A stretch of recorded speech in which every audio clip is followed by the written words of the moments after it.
법이라고 하면 왠지 어렵게 느껴질 때가 있지만 사실 법은 늘 우리 일상 가까이에 있습니다. 오늘도 누군가의 하루 속에서 크고 작은 판결들이 이어지고 있죠. 그렇다면 지금 우리 주변에선 어떤 판결들이 이뤄지고 있을까요?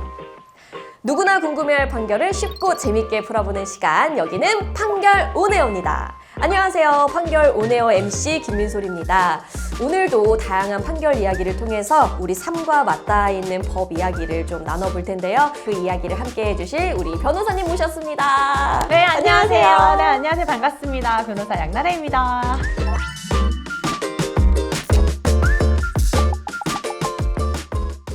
자, 오늘 판결 온에어 주제는요, 바로 취업입니다. 이제 아마도 사회초년생 분들, 네. 또 이직하시는 분들이 관심을 많이 가지실 것 같은데, 네. 변호사님, 직장 고용 관계에서도 이 법적인 문제가 발생하는 경우가 많죠? 네, 맞습니다. 우리 채용 과정에서의 차별이나 부당한 탈락 혹은 입사 이후에 근로계약을 체결할 때 근로 조건이 너무 부당하게 되어 있는 문제, 이런 것들까지 해서요. 네. 취업과 관련된 분쟁은 생각보다 다양한 형태로 발생하고 있습니다. 그래서 오늘은 취업 과정에서 발생한 분쟁 사례를 중심으로 관련 판결을 한번 살펴보도록 하겠습니다. 자, 참고로 판결 온에어에서 소개하는 사례들은요, 모두 법원 도서관에서 발간하고 있는 판례 공보와 각급 법원 판결 공보를 토대로 하고 있습니다. 변호사님, 우리가 일을 하다 보면 네. 이직을 하게 되기도 하고, 그렇죠. 내가 지금 머물고 있는 직장에서 근로 조건이 바뀌기도 하고, 정말 다양한 상황을 겪게 되는 것 같은데요. 근데 이럴 때마다 지금 내가 권리를 보장받고 있나? 이게 맞는 건가? 하는 경우, 좀 헷갈리는 경우도 많을 것 같아요. 그렇죠. 그리고 근로 조건이나 채용 절차 과정에서도 이게 부당한 것 같은데 이거 맞아? 하는 문제가 많이 발생하긴 하지만 여러분 옛날에 제 친구들도 취준을 딱 할 때요. 우리가 의리잖아. 뽑아주면 감사한 거지. 뭐라고 얘기를 하겠어. 하면서 네. 뭔가 내가 의리되는 것 같고 회사에서 시키면 회사에서 시키는 건데 따라야지 뭐 별 수 있나? 라고 생각하면서 이게 진짜 법률적인 문제가 되는 것인지 그리고 어디까지 보호받을 수 있는 것인지 명확히 알지 못하는 분들이 꽤 계십니다. 그리고 또 우리가 사기업의 경우에는 네. 아니 자본주의 사회에서 사기업이 그렇게 한다고 하는데 뭐 법이 뭐 별 수 있겠어? 라고 생각하면서 어디까지 보호받을 수 있나 또 이렇게 생각하실 수가 있거든요. 그런데 맞아요. 회사의 인사나 채용과 관련된 판단도 항상 뭐 자유롭게 마음대로 할 수 있는 게 아니고요. 그 안에도 다 법적인 기준이 정해져 있습니다.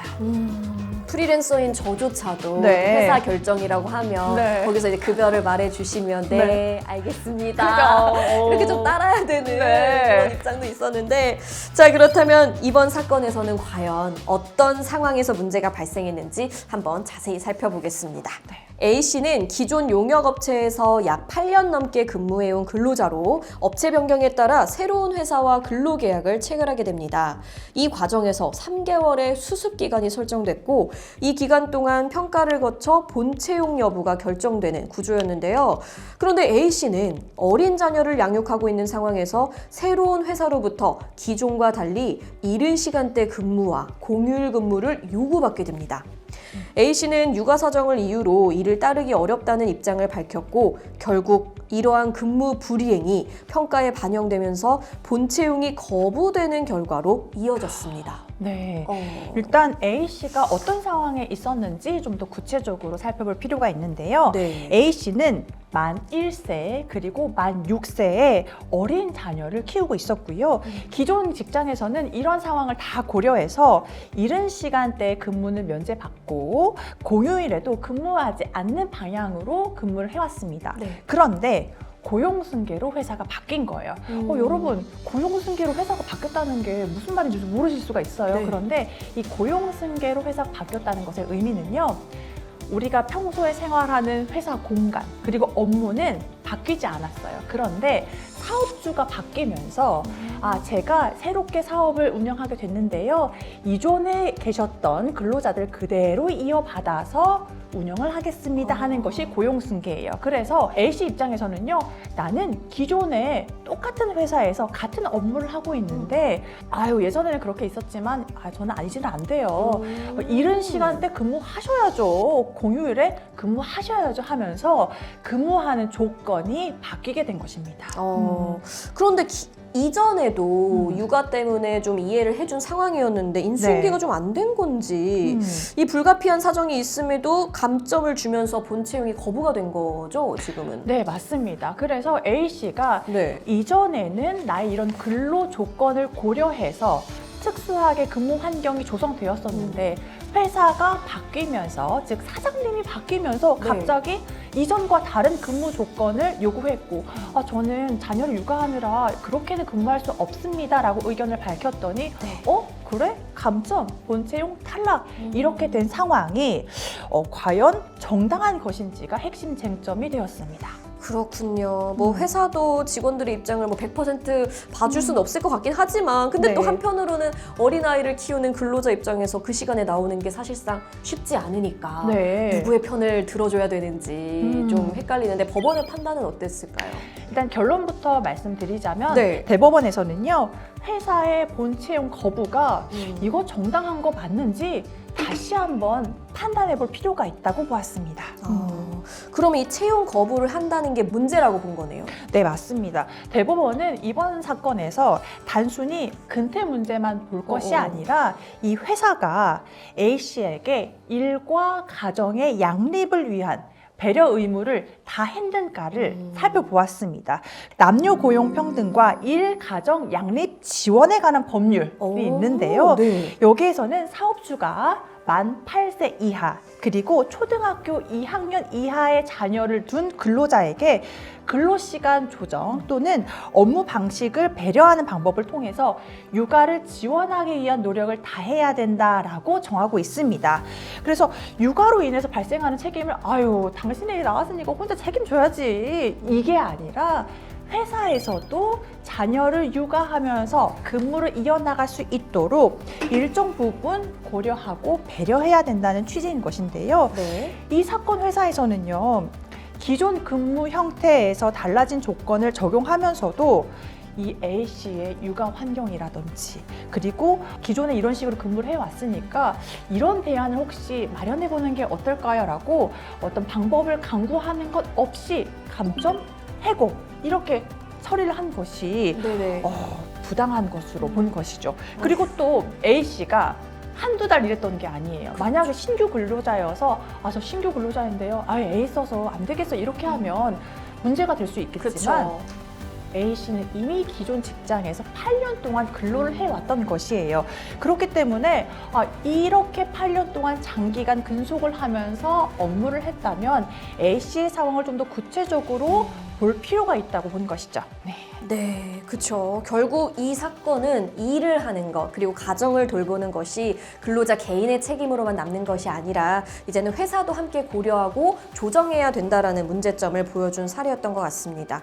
그래요. 이렇게 회사에서도 좀 지원을 해줘야 출산율이 올라가지 않을까요? 맞습니다. 변호사님? 네, 워킹맘 좀 힘듭니다. 그러니까요. 네. 주변 친구들만 보더라도 너무 맞아요. 힘들어해서 네. 이렇게 나라에서 법적으로 또 보호해주는 게 너무 좋은 것 같아요. 자, 그렇다면 이번에는 채용 과정에서 또 다른 방식으로 문제가 된 사례를 살펴보도록 하겠습니다. 자, 두 번째로 살펴볼 판결은요, 채용 과정에서 발생한 차별, 이 차별과 관련된 사건인데요. 왜 우리 취업 준비를 하다 보면 면접을 피할 수가 없는데 그 면접을 보러 가면 압박 면접이라는 이름으로 네. 되게 좀 센 질문, 수위가 세고 좀 불쾌하고 그렇죠. 좀 그런 질문들 받는 경우도 있거든요. 저 같은 경우는 다행히 뭐 불쾌했던 질문은 없었는데 네. 기억에 남는 게 딱 하나 있어요.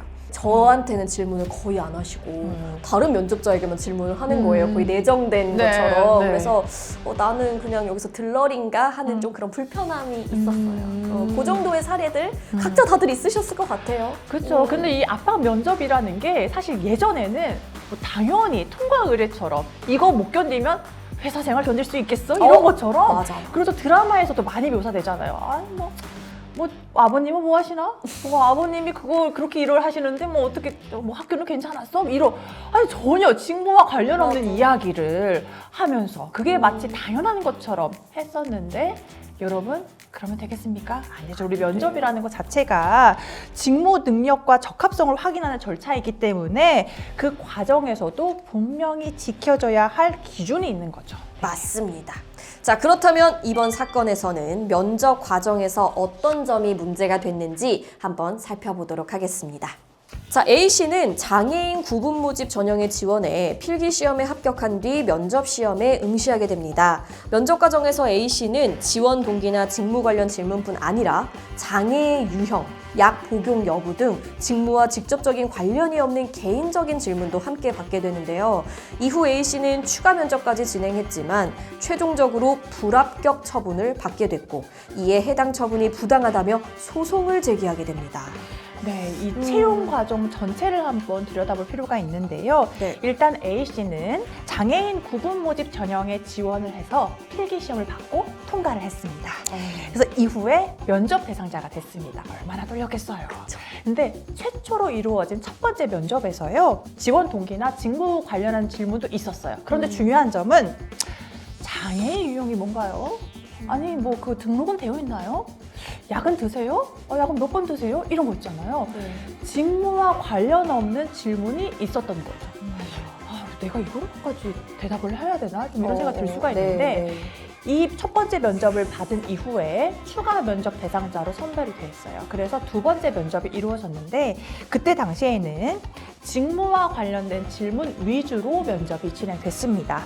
그럼에도 불구하고 A씨는 최종적으로 미흡하다는 판단을 받아서 채용 절차에 통과하지 못하고 탈락하게 된 것이죠. 면접자의 입장에서는 내가 직무와 관련된 이야기는 잘 했는데 네. 그럼에도 불합격이라는 것은 그 초반 면접에서의 그 좀 불편했던 질문에 대한 그렇죠. 그것 때문에 좀 영향을 미치지 않았을까 하는 생각이 들 것 같기는 해요. 그렇죠. 그래서 이 사건에서는요, 최초 면접에서 이루어졌던 직무와 무관한 장애와 관련된 질문들, 네. 이것들이 과연 정당한 평가 절차의 일환이 맞았는지, 아니면 지원자를 불리하게 만드는 차별 행위로 볼 수 있는지, 이것이 주된 쟁점이 됐습니다. 과연 법원은 어떻게 판단했을까요? 일단 네. 대법원은요, 이 사건 면접 과정에서 이루어진 질문이 장애를 이유로 해서 차별을 한 것에 해당한다고 봤고요. 그래서 최종 불합격 처분 역시 부당하다고 결정을 내렸습니다. 그러면 최초 면접에서 진행했던 그 질문 자체가 좀 문제가 있다고 본 거네요. 네, 맞습니다. 법원은 채용 과정, 특히 면접 과정에서도 차별이 있어서는 안 된다. 차별을 금지해야 된다는 점을 명확하게 했는데요. 장애인 차별 금지 및 권리 구제 등에 관한 법률이 있는데요. 해당 법률에서는 모집, 채용 과정에서 장애를 이유로 지원자를 불리하게 판단해서는 안 된다. 불리하게 대해서는 안 된다. 이걸 명확하게 금지하고 있습니다. 그렇다면 이렇게 질문을 한 것만으로도 차별로 인정이 되는 건가요? 네, 그 부분이 굉장히 중요한데요. 일단 법원은 네. 직무와 관련 없는 질문을 지속적으로 함으로써 지원자를 좀 불리하게 대했다면 특별한 정당한 이유가 있는 것이 아닌 이상 그러니까 차별 행위에 해당한다고 판단했습니다. 그러니까 즉 이 질문 내용 자체가 네네. 평가에 부정적인 영향을 줄 수 있다면 그것이 곧 차별이라고 본 것이죠. 그런데 두 번째 면접에서는 직무와 관련된 그런 질문들을 해서 좀 정상적으로 이루어졌다고 했잖아요. 네. 그러면 그걸로 문제가 해결이 되진 않는 거예요? 그러니까 법원은 그렇게 보지 않았습니다. 일단 이 사례의 대상자는요, 네. 우울성 장애가 있었습니다. 우리가 뭐 우울증이라고 특정할 수 없겠지만 좀 편히 말씀드리자면 우울성 장애라고 하는 건 조금 무기력하고 우울증이 있고 이런 상황인 거잖아요. 네. 그런데 최초 면접에서 어떤 질문들이 구체적으로 있었냐면 네. 뭐 그 정신질환 때문에 좀 잠이 많은 건 아니에요? 약 먹으면 괜찮나? 이런 이야기를 했던 거예요. 네. 그런데 우리가 면접은 연속성이 있잖아요. 두 번째 면접에서 설사 그에 대한 질문을 반복하지 않았다고 하더라도 첫 번째 면접을 진행할 당시에 부정적인 느낌을 가질 수 있는 이 질환과 관련된 이야기를 했다면 그렇죠. 아무리 두 번째 면접이 정상적으로 진행이 됐다고 할지라도 첫 번째 면접에 있었던 이런 부정적인 인식과 상황이 연속될 수 있다고 본 것이죠. 그래서 이러한 것을 종합적으로 봤을 때 최종 불합격 통보 역시 이거는 정당하다고 볼 수 없다고 판단을 내리게 되는 것입니다. 그렇군요. 자, 직무와 관련 없는 질문이 평가에 영향을 미치게 된다면 그 자체로도 문제가 될 수 있다는 거 여러분 모두가 좀 한 번은 생각해 보면 좋을 것 같습니다. 네, 오늘은 취업과 관련된 두 가지 판결을 통해서 채용 과정에서의 권리와 기준에 대해서 살펴봤는데요. 일과 가정을 병행하는 과정에서의 기업의 배려 문제부터 면접 과정에서의 차별 여부까지 생각해 볼 수 있는 부분들이 많았던 것 같습니다. 법원도서관에서는 매달 대법원 판례를 선별한 판례 공부와 각급 법원 판결을 모은 각급 법원 판결 공부를 발간하고 있습니다. 그래서 오늘 소개해드린 내용 외에도 다양한 판례와 법률 이야기가 궁금하시다면 법원도서관에서 직접 확인해 보시길 바랍니다. 자, 다음엔 또 어떤 이야기를 할지 벌써부터 기대가 되는데요. 다음 시간에도 흥미로운 법률 이야기로 찾아뵙겠습니다. 여러분, 감사합니다. 감사합니다.